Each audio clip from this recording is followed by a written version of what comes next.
La 15e conférence des parties de la Convention des Nations Unies sur la lutte contre la désertification a démarré lundi à Abidjan en Côte d'Ivoire. Si elle n'a pas l'aura de son aîné qui se focalise sur le climat, cette COP vaut aussi son pesant d'or alors que 40% des terres sont dégradées dans le monde selon l'ONU. Notre sommet se tient dans un contexte d'urgence climatique qui impacte durement nos politiques de gestion des terres et exacerbe le phénomène de sécheresse.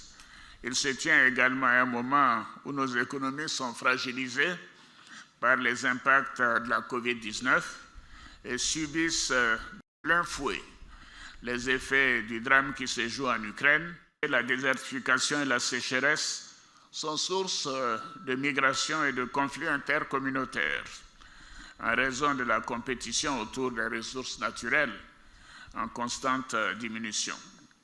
Dans ces conditions, il est essentiel d'adopter des politiques qui soutiennent la résilience des populations, notamment les plus vulnérables.